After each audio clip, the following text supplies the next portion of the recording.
নমস্কার।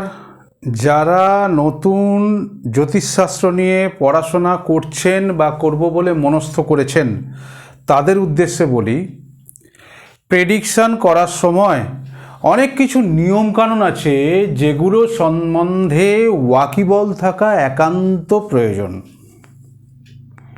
তাহলে প্রেডিকশান বা বিচারের স্বচ্ছতা অনেকটা বাড়ানো সম্ভব। সূক্ষ্ম থেকে সূক্ষ্মতর বিচারগুলো খুব ভালোভাবে হ্যান্ডলিং করতে পারবেন চার্ট দেখে। একটা বই রেকমেন্ড করছি, সেটা হচ্ছে এডিএন পদ্ধতিতে ভাগ্য বিচার প্রথম খণ্ড, লেখকের তৃতীয় বই। এই বইটা দেবসূর্য পাবলিকেশন কর্তৃক প্রকাশিত হয়। সেই কোম্পানির তরফ থেকে আমি ক্লাস দিচ্ছি। যে কোনো কোম্পানির তরফ থেকে যদি পেজ টু পেজ ক্লাস দেওয়া হয় তাহলে বই ব্রহ্মাস্ত্রের আকার ধারণ করে ছাত্রছাত্রীদের জন্য। সাবজেক্টটাকে খুব ভালো করে বোধগম্য না করলে এই সাবজেক্ট অ্যাপ্লাই করতে পারবেন না। যে কোনো শাস্ত্র বা যে কোনো সাবজেক্টকে, বিশেষ করে এই সাবজেক্ট আমি যখন পড়াচ্ছি এই সাবজেক্ট সম্বন্ধেই বলছি, আমার মনে হয় সব সাবজেক্টেরই একই উত্তর আসবে। সেটা হচ্ছে যতক্ষণ না সাবজেক্টকে গ্রহণ করে, অ্যাবজর্ব করে সেটাকে অ্যাপ্লাই করতে পারছেন, অর্থাৎ প্রয়োগ করতে পারছেন, ততক্ষণ কিন্তু সেই সাবজেক্টের পূর্ণাঙ্গতা পায় না বা শিক্ষাটা অসম্পূর্ণ থেকে যায়। এখানে এখন বোর্ডেতে যে নাসস্থান শেখাচ্ছি, এই নাসস্থানের মধ্যে এখন শেখাচ্ছি রাহুর নাসস্থান। 3 নম্বর বইয়ে 50 নম্বর পাতা থেকে পড়াচ্ছি। প্রত্যেকটার এই মিডিলে লেখা থাকছে কত বই কত এ।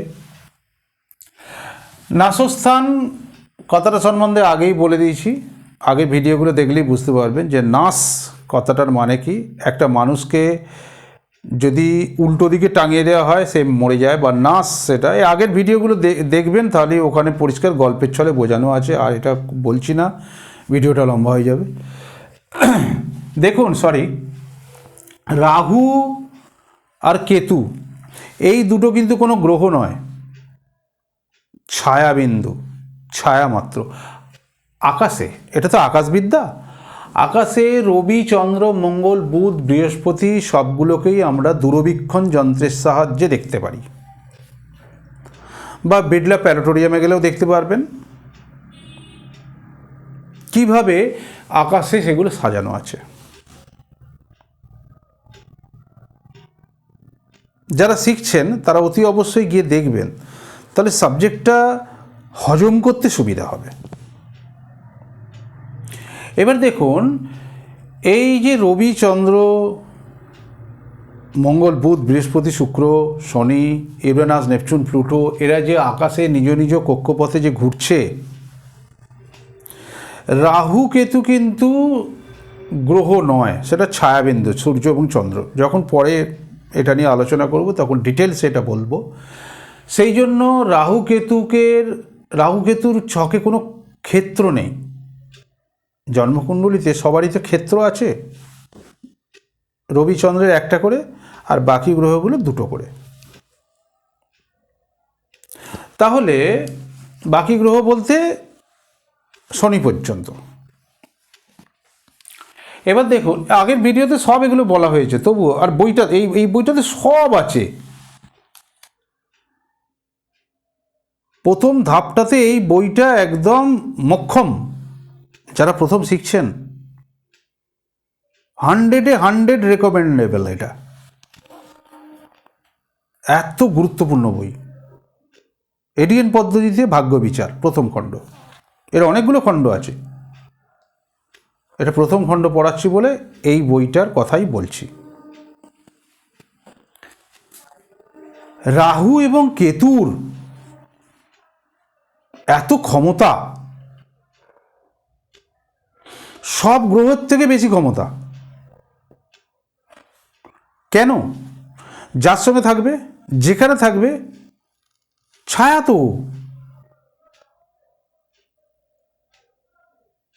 আপনি দাঁড়িয়ে আছেন এখানে,